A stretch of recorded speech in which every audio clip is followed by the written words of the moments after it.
Ahora resta analizar los derechos y las obligaciones de cada una de las partes. Entonces, por un lado, vamos a analizar los derechos que tiene el concesionario. El primero de ellos, obviamente, va a ser el cobro del precio y de los subsidios en caso de que estuviese acordado. Por otro lado, también tiene derecho al mantenimiento de la ecuación económico-financiera.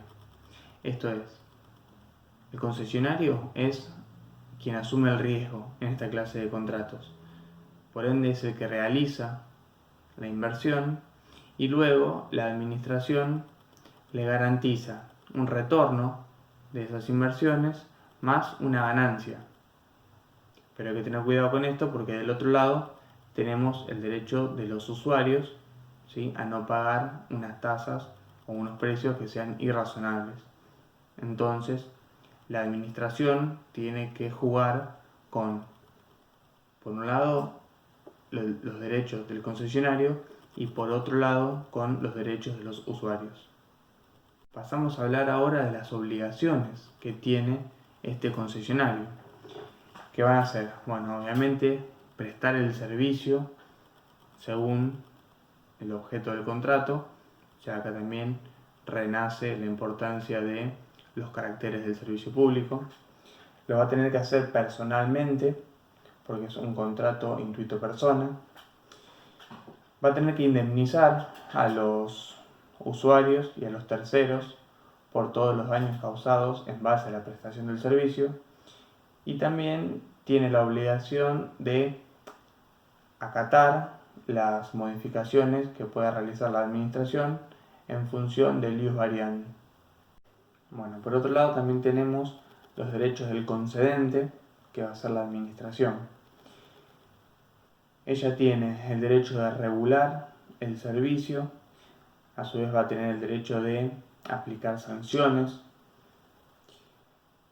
tiene también el derecho de rescate y reversión, esto es, recuperar los bienes que él hubiera prestado al concesionario para que éste ejerciera la prestación del servicio, y también puede sustituir al concesionario por una ejecución directa. Recordamos que el contrato de concesión del servicio público es una manifestación del servicio público propio prestado de manera indirecta. Entonces, en este caso, la administración sustituye al concesionario por sí misma. Las obligaciones que tiene el concedente, o sea, la administración. Por un lado, va a tener que controlar la prestación del servicio público, y esto lo puede hacer por sí misma o lo puede hacer mediante terceros. También tiene que fijar las tarifas para que las mismas sean justas, razonables y accesibles. Este punto lo tenemos que relacionar con el mantenimiento de la ecuación económico-financiera que estuvimos hablando antes. Surge una obligación constitucional del artículo 42 que implica que la administración tiene que controlar y regular la creación de los monopolios. Como dijimos, declarar una actividad como servicio público implica sacarla del comercio, pero a la vez tiene la consecuencia de que el Estado va a tener el monopolio de esa actividad.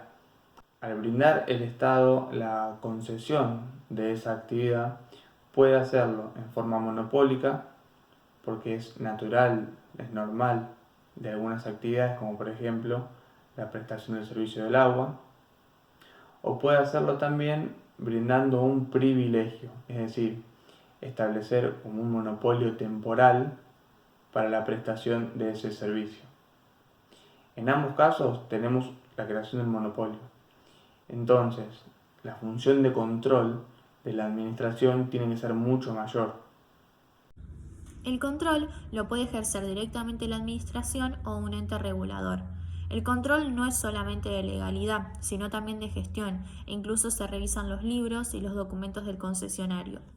Los usuarios también pueden controlar a través de las audiencias, que es, digamos, la aplicación directa del derecho de ser oído y del derecho de participación ciudadana, pero en la práctica se puede ver que si no hay una norma que prevea expresamente, las audiencias no se llevan a cabo.